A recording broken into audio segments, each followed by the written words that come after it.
Bangladesh coast guard পূর্ব zone এবং Bangladesh coast guard পশ্চিম zone তারাও বিভিন্ন স্থানে সাইক্লোন উপযুক্ত লোকজনের মাধ্যমে ত্রাণ সামগ্রী বিতরণ করছে। এবং আমরা দক্ষিণ জোন বিভিন্ন যে পটুয়াখালী, কলাপাড়া, ভোলা, বরিশাল বিভিন্ন এলাকায় আমরা বাংলাদেশ কোস্টগার্ড দক্ষিণ জোন ত্রাণ সামগ্রী বিতরণ করছি আমাদের তরফ থেকে। কোস্টগার্ড প্রতিষ্ঠার পর থেকেই এই তাদের দায়িত্বপ্রাপ্ত এরিয়া সমূহে এই উপকূলবর্তী এবং চরাঞ্চলের দুস্থ, অভাবী এবং নিপীড়িত মানুষের মধ্যে সবসময় আত্মমনামত সেবা করে গেছে এবং সাহায্য সহযোগিতা প্রদান করে গেছে। এরই ধারাবাহিকতায় সাইক্লোন রিমাল যখন এই উপকূলবর্তী অঞ্চলে আঘাত হানার পূর্বাভাস দেয় আমাদেরকে, তখন থেকেই আমরা সাইক্লোন রিমালে এফেক্ট পড়তে পারে এসব এরিয়ায় আমরা সতর্ক ছিলাম এবং এসব এরিয়ায় যাতে নৌ চলাচল নিরুৎসাহিত করা হয় এই জন্য আমরা সর্বদা কাজ করে গিয়েছি এবং স্থানীয় উপকৃত যারা হতে পারে তাদেরকে আশ্রয় কেন্দ্রে যাওয়ার জন্য প্রয়োজনীয় সহযোগিতা এবং তাদেরকে আমরা উৎসাহিত করেছি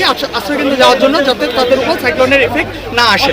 এবং সাইক্লোন চলাকালীন সময় 25শে মে থেকে আমরা ঘূর্ণিঝড় উপদ্রুত এলাকার ব্যাপক সংখ্যক মানুষকে, শত শত নারী, শিশুকে আমরা আমাদের নিরাপদ আশ্রয় প্রদান করেছি এবং তাদের মধ্যে খাদ্য সামগ্রী এবং বিশুদ্ধ পানি সরবরাহ করেছি। এবং সাইক্লোন পরবর্তী সময়ে বাংলাদেশ কোস্টগার্ড 3 দিন ব্যাপী বিশেষ কর্মসূচি গ্রহণ করেছে। এর মধ্যে রয়েছে ত্রাণ সামগ্রী বিতরণ এবং বিশুদ্ধ পানি সরবরাহ এবং উপদ্রুত মানুষদের যারা আহত হয়েছে এবং বিভিন্নভাবে ক্ষতিগ্রস্ত হয়েছে তাদেরকে চিকিৎসা সেবা প্রদান, বিশুদ্ধ খাবার পানির সাপ্লাই, এই সকল অ্যাকশন বাংলাদেশ কোস্টগার্ড গ্রহণ করেছে।